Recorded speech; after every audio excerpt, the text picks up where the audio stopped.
ayca doom bay tey yow la ñuy àndal ci suñu rubrique actualité lan nga ñu fas yéene àndil. Il se dit beaucoup de choses dans ce pays.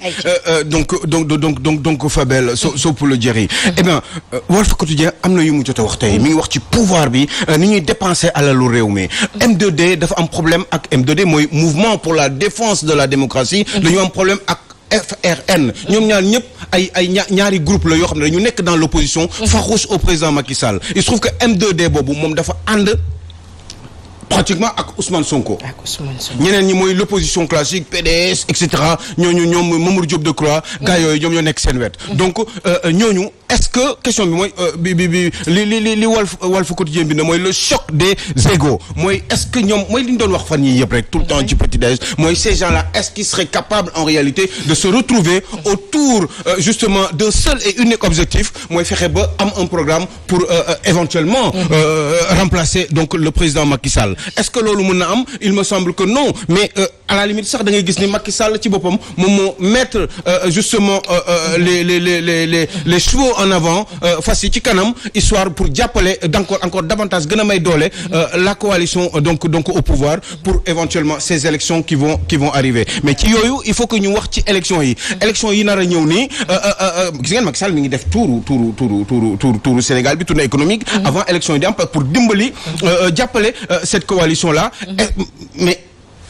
moo tax ma demoon ba toog di réfléchir ma ne mais man tey jii bu doon sama sago ñu waxtaan ci les maires. D'accord. nan la ñu wala ensemble on va échanger nan la ñu war a fale maire ba pare maire yi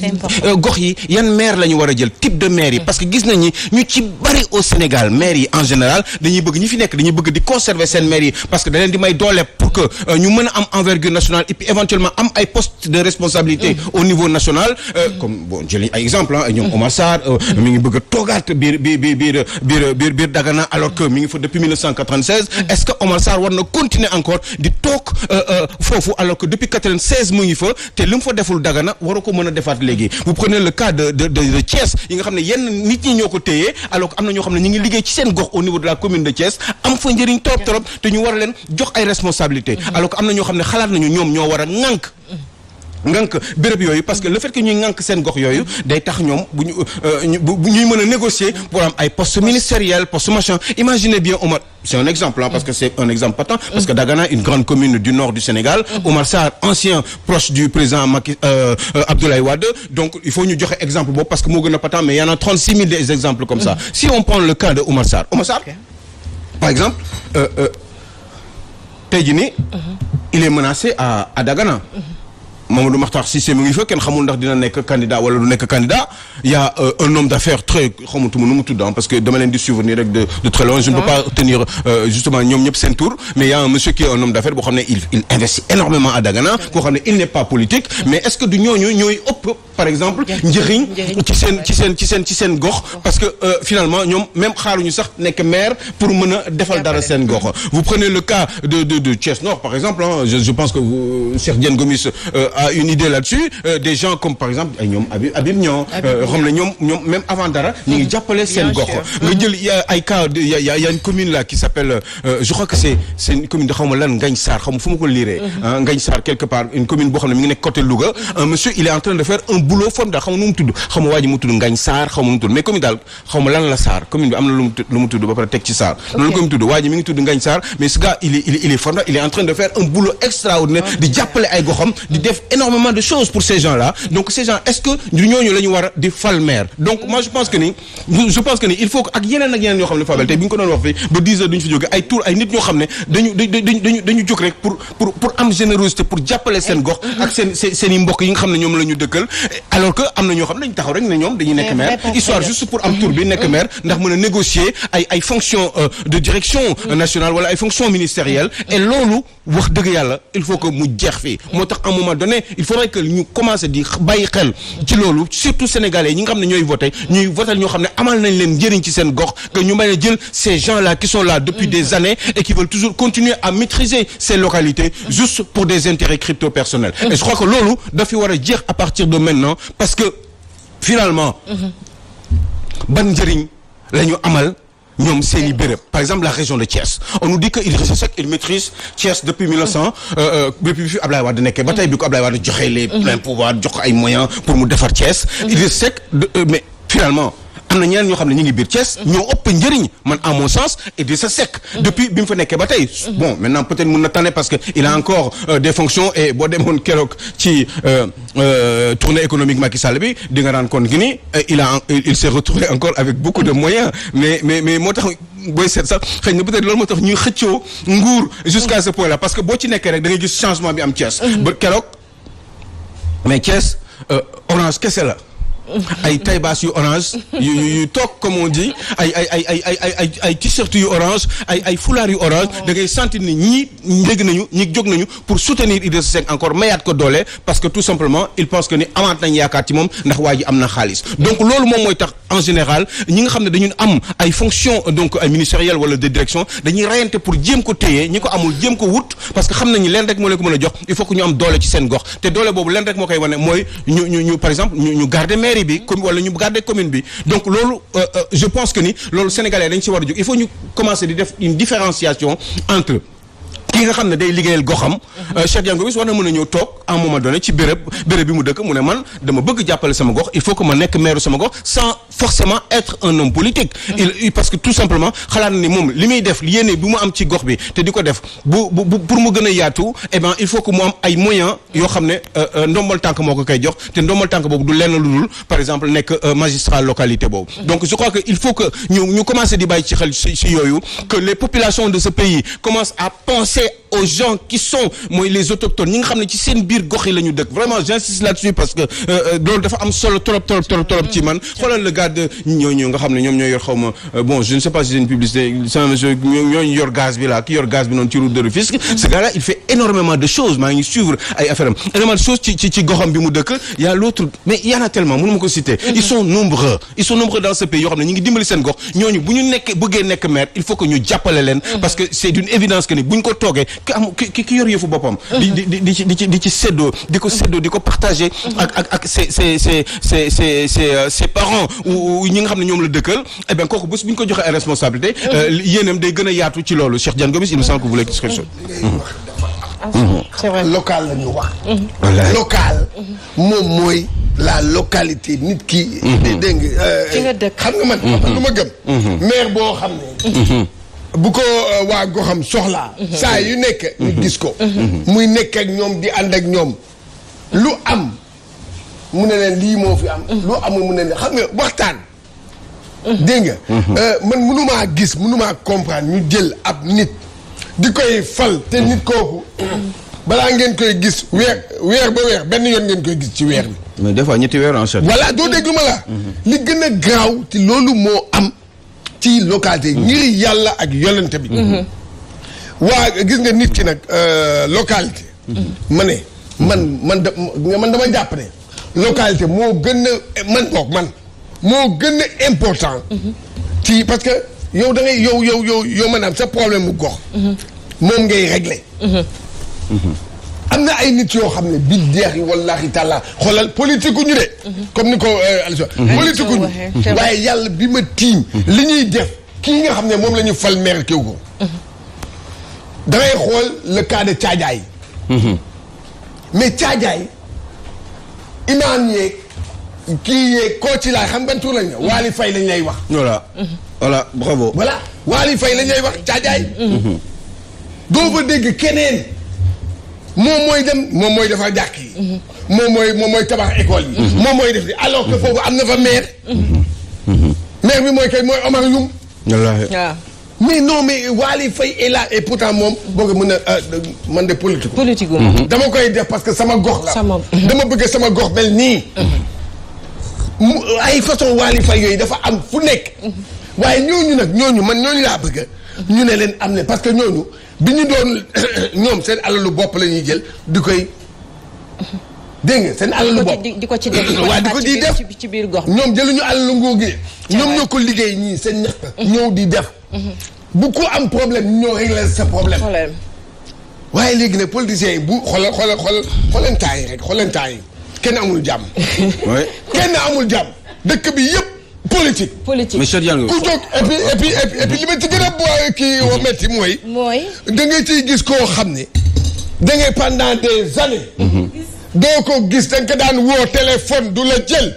tey jii boo ko woowee rek moom mu jël la boo koy woo mu lay jël. xam nga loolu de. li ngay am na ay nit yoo xam ñu ngi fi billahi wallahi taala politique ñu de. mais dañu amal njëriñ seen gox di ko def te yàlla tax ñooñu laa gëm.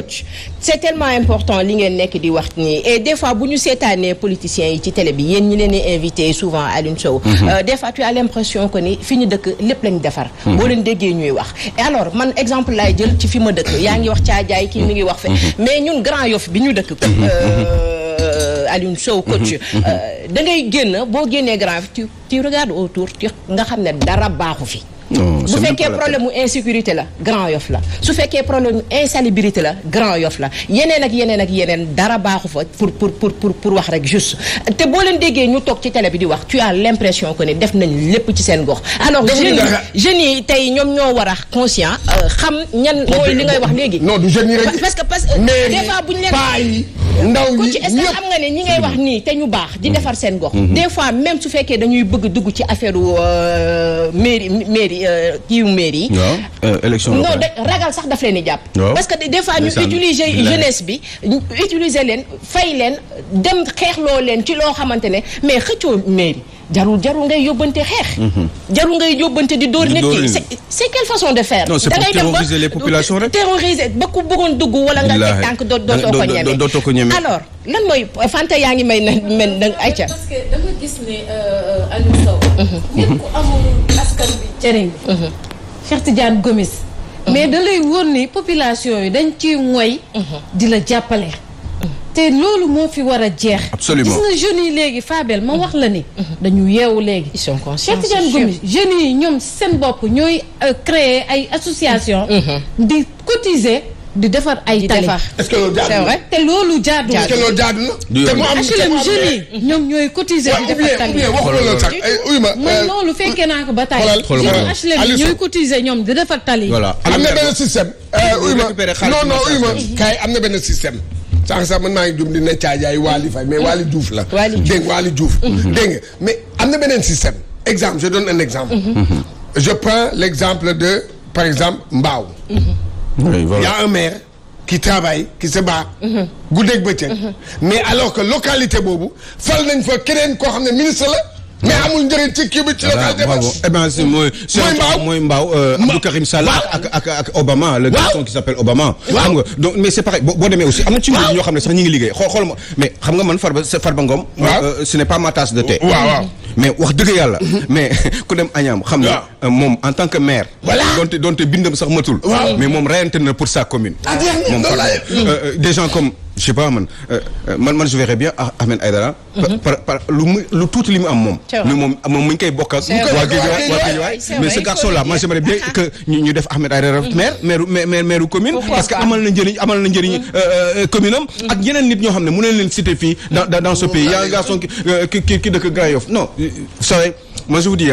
sénégalais man laay waxuma les hommes politiques. je vous demande solennellement. ngeen góorgóorlu fexe bàyyi xel ñi nga xam ne dañu nekk ci seen biir gox di leen jàppale te am nañ jël lu ñu am ñu ngi koy bokk ak yéen ngeen voté leen ngeen bañ a voté les politiques parce que ñoom seen intérêt bopp rek moo leen tax a jóg Fatou Diouf Faye. tout à fait Aliou Sow je pense que ñuy dem vers l'assaut des élections locales dañu war a am d'abord il faut qu'ils soient des patriotes avant tout et qu'ils aient de l'amour pour leur terroir d'abord loolu yëpp dafa am solo mais bu fekkee da nga ñëw lancé wu ci élection locale yi jegewoo askan wi ba pare toppatoo woon seen jafe-jafe yu ñu nekkee avant bu doon sax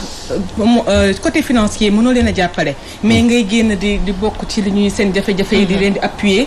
moralement pas financièrement mais moralement nga leen di accompagner dinañ sentir ne kii au moins waa di teew à chaque fois dinañ xam ne kii au moins jege nañu même bu fekkee ne yoragul budget boo xamante ne mën nañoo allouer pour jàppale ñu mais nga ñëw un bon jour def ko parce que pour la plupart kon intérêt moo tax ñu koy def parce que am na budget yoo xamante ne dañ koy teg pour jox ko askan wi léegi kon dañuy jàpp ne léegi dañuy ñëw pour jël xaalis boobu pour accaparer wu ko moo tax mais du pour par amour moo tax ñu ñëw jël ci bokk ci élection yi léegi nit ñi dem nañ ba conscient ci affaire boobu léegi nan lañ war a def bañ a jàpp koo xamante ne ab politicien la am na nomination ci gouvernement bi ñu ne par force dañ koy fal pourquoi ça il faut chercher la posture d'un homme boo xamante ne digne na pour représenter li nga xamante ne moom mooy localité bi mais pas mënoo koo jël ci ay facteurs yoo xamante ne gis na ne musu leen a faale mosoo leen ko dégg ci lenn un bon jour mu ñëw ne day présenté wu loolu tamit nuñ ko concevoir je pense que sama question foofu Fatou Diouf passion bu digne boobu ngay wax patriote boobu est-ce que dinañ ko bàyyi mu am sañ-sañu mooy li ma doon wax léegi rek est-ce que dinañ ko bàyyi mu am sañ-sañu wala fitu ñëw présenté ne damaa bëgg parce que su fekkee dañ ko terroriser avant ba mu ragal ñemewul taxaw tamit y a un problème. pour terroriser ko c'est-à-dire. tey da ngay gis benn jeune bu bëgg ñëw taxaw ne damaa bëgg jël maire bi. mais da ngay gis ku la sut wala ku fa yàgg wala ku nekk ci maire bi man ne du fa jug. waruñ cee ragal dara mais bu fekkee am na abnégation pour ñëw jiite li nga xamante ne mooy maire bi dañ ko war a ñëw def par force. parce que léegi nit ñi xam ne. mais y a de tout dañuy fay même ay xale ñu ñëw di la terroriser. loolu ñuy jéem a taal sa kër ak wala yooyu di menacer sa biir kër c'est vrai c'est des menaces boo xamante ne daawuñu ko gis aussi. mooy li nga wax noonu ñëw di intimider ay nit pour bëgg leen a yàqal ci li nga xamante ne moom mooy seen volonté. ñëw bokk ci localité yi. loolu tamit c'est à maudire lan la donc je pense que ne nit ñi ñoo war a taxaw jàppale genre nit ñu mel noonu. li nga wax la parce que doole gouvernement ak puissance am ak pouvoir am. bu dee am na ñu fa bokk boo àndoon ñoom. dana am loo xamante dina wàññi. ci seen li nga xamante ne moom la ñu mën pour mën a bokk ci élection ak nervi yeeg yëpp ñuy dégg yoo xamante ne daawuñu ko doon dégg. mais nit ku liggéey xaalisam. non. nguur joxu ko dara joxu ko. kooku nit kooku xam nga bu ko nekkoon téye xaalisam. dem def comme ñeneen ñi. di dem ay vacances di def ay yu neex. waaye ñooñu dañuy xalaat seen téléphone duñ ko tëj. boo leen wooyee ñu wax la suñu mënee ñu jàppale la wax la waxul dëgg. mais loolu tam population bi ci boppam moo waxee xool nit ñi comme ni ko Aliou maanaam yow boo nekkee ci gox da ngay xam ne que kii moo ma amal njëriñ. que kii amaluma njëriñ. absolument. affaire bi loolu la. population man xoolal kii moo ma amal njëriñ kii laay sentir. tey jii fexe na ba nga xam ne tabaxal na ma dispensaire. tey jii tax na ba nga xam ne dégg nga fii bu fet jotee lépp yemb lépp baax. man kooku laay xool kooku laay xalaat. kooku laay fal waaye bul gis koo xam ne bu affaire yi jotee comme moment yii. ñu ñëw jox la benn 50,000. nga def ne yow jeex na kookoy waaja. fekk kooku du waaja. ana kii au quotidien 65 maanaam 12 sur 12 mois di nekk ak yow. alors que koo xam ne benn yoon ci at bi lay gis ak yow jox la benn 50,000. kooku du régler sa problème. du ko régler. et puis dañu bàyyi ngir yàlla l'affaire de kii xam nga lan mooy citoyenneté. mu mooy koo xam ne dafa ñëw tabax loo xam ne pour ñëpp a ko bokk. ñëpp a ko bokk. loolu la ou bien jàpp ci loo xam ne ñëpp a ko bokk. loolu moom mooy citoyenneté loolu kookoy maire. non mais c'est Cheikh Diagne c'est tellement évident mais loolu ñun mënuñu lu dul wax ci et que population yi assumer seen responsabilité. il faut que ngeen assumer il faut que ngeen xam ne seen gox la te lépp lu leen dal ci seen biir gox boobu bu élection yi passé yéen ñii yaa leen ko teg seen bopp bu baaxee c'est à cause de vous bu bonee c'est à cause de vous parce que tout simplement yéen da ngeen war a def les bons choix te ay nit njaay ngeen am ngeen xel xam ngeen li baax ci yéen ak li bon ci yéen ñi xam ne dañu baax ci seen gox googu ngeen choisir leen ñi xam ne baaxuñu ngeen bañ leen choisir maa lay wax sànq ce gars de maa ngi seet turam depuis sànq mais bëgguma gis j'avais tellement envie de tudd turam parce que il est tellement bon dans cette commune là de xaw ma lan Sarr ci wetu Louga la quoi ngañ commune bi foog naa moo tudd ngañ Sarr xaw ma est-ce que Mbaye Sarr la tudd waa xoolal mais voilà mooy liggéey ci affaire machin tour là affaire kii mais voilà mu ngi noonu xam nga xaw ma leen Cheikh Diagne Sénégal Tour xam nga seen tur yi en général ça ne m'intéresse pas si liberté mooy jëf yi ñuy def Sénégal Tour voilà Sénégal Tour moom la ce mec là non xoolal jëlee kaawam en tout cas mës nañ ko tijjee benn boo xamante ne dañ ko na def weeru koor bi ouverture tafsir Coran parce que def na loo xamante ne muy koo xamante ne nitu daara la mais def na loo xamante ne ci biir Sénégal da ngay gis day déployer ci force Covid 19 xaaru gouvernement xaaru dara dam wàcc ay saaku ceeb ak joxe ñooñu war na leen seetaan yow Cheikh Diagne dispensaire bu nekk Ngagne Sarr dispensaire bu ngande boobu. moom moo ko ba teg kooku la. ana maire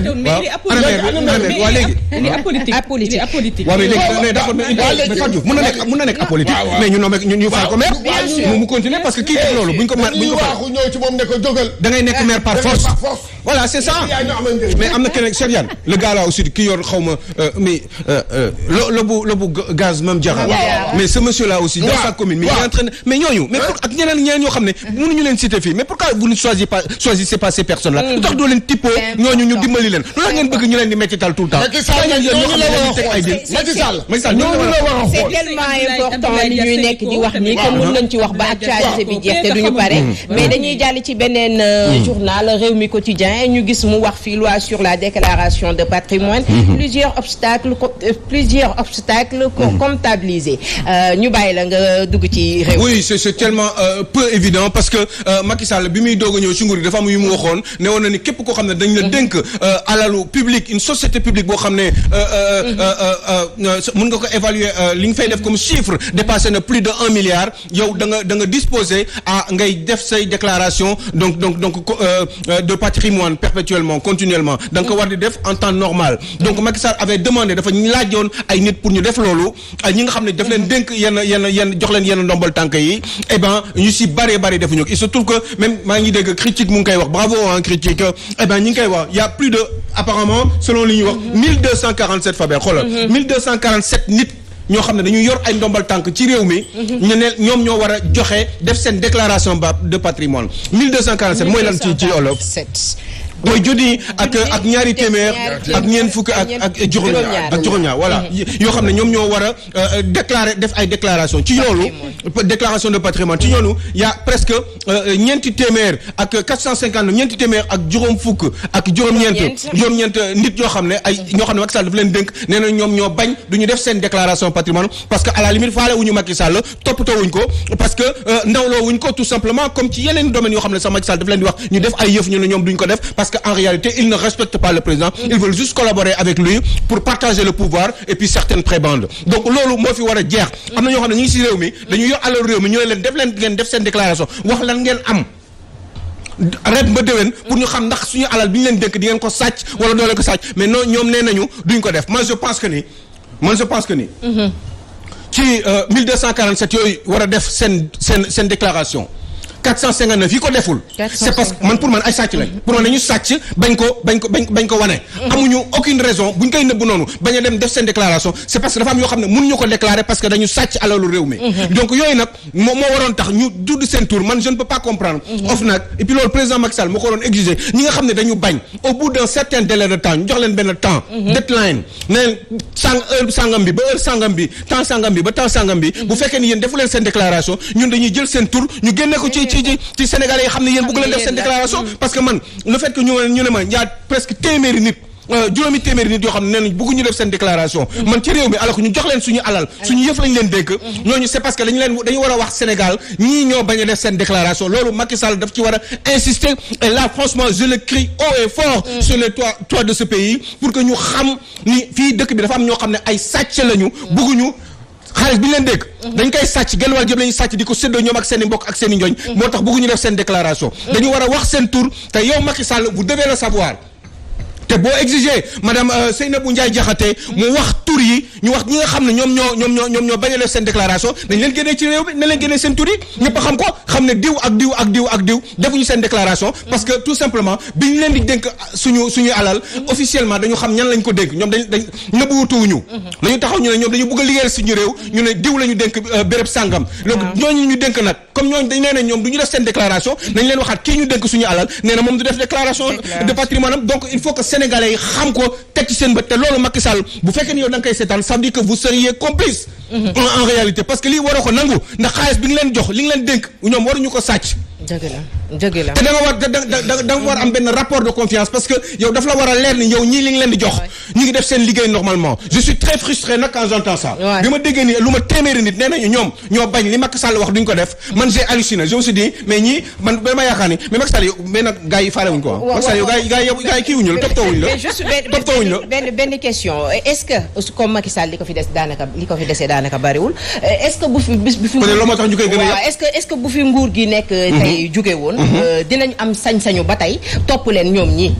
C'est-à-dire que bu fekkee ni non je ne sais pas il faut aller regarder encore la loi beaucoup plus profondément pour xam ndax ñoom mën na leen topp par la suite. Bon tant que yàlla CREI normalement. ci yoon mën na leen topp ci beneen fànn. D'accord. parce que comme CREI mi ngi fi. normalement et logiquement. war parce que CREI deewagul. mais OFNAC pour ñoom la. OFNAC pour ñoom la. waaye CREI aussi deewul te CREI war na mën a xool benn nit ba mu neex ko parce que CREI deewul mi ngi fi depuis 81 82. war na xool ni ba mu neex mu ne kii li mu am dafa bari trop xaw ma war maa ngi imaginer fan la ko war a jëlee léegi dañ koy woo laaj ko yow fan nga jëlee sa alal parce que loolu lañ def Karim Wade loolu la ñu waroon def ñeneen ñi. mais defuñu leen ko donc normalement même après ça même pas ak OFNAC mais ak CREI war nañu mën a taxaw ne leen yéen fan ngeen jëlee seen alal yi donc c'est tout à fait ça serait tout à fait logique que après parce que vraiment man mënuma comprendre yenn fonctionnaires yi ñi nga xam ne dañu yor ay sociétés d'État di am autant d'argent di am ay immeubles di tabax ay immeubles tabax ay jël ay terrain ci réew mi di ko séddoo ñooñu dañ leen war a arrêter tout de suite parce que ñoom gis nga xam nga man aussi des fois man dama xaw a sonn ñu ñuy bëgg a fàtt naan ñu la France ceci la France n'a rien fait la France est un pays souverain et la France défend ses intérêts ki jiite France dafa waat mu ne moom damay défendre intérêt France fu may négocier intérêt France laay défendre ñun aussi il faut qu'on fasse la même chose bu fekkee ne nag dañu am ay complices yoo xam ne ay sàcc yoo xam ne su ñëw ñun faalewuñu ñoom ñu négocier ak France pour am ci dara ñoom et puis sacrifier seen population ñoom loolu la leen tax a jóg ñun loolu man mënuñu si dara parce que France mënul négocier loolu intérêt muy France muy Chine muy États-Unis muy ñeneen ku nekk dëkk bu nekk képp ku ñu nommé da nga naan man maa ngi waat ci yàlla maa ngi waat ci ceci waat ci lu la neex waat ci Bible waat ci alxuraan lu la neex nga ne man sama réew dinaa ko défendre jusqu'au bout ñun tamit dañ koy waat mais gëmuñu li ñuy waat parce que buñ ko gëmoon am na yoo xam ne duñ ko def duñu nangu ñi nga xam ne dañu yor alal réew mi nekk gis nga ce pays là ay wax nii dafa war a jeex tey jii nii Macky Sall mënoo dégg lii tey ci suba nii waa critique wax ko ñu ne lu mat 459 personnes presque juróomi téeméer nangu ñu ne ñoom yow depuis bi nga ko waxee ba tey yow Macky Sall nee nañ ñoom nangu ñoom nee nañ ñoo bañ duñu def seen déclaration patrimoine parce que bëgguñu ko leen xamal dara nañu bàyyi layam mais yow loolu Macky Sall war nga ko seetaan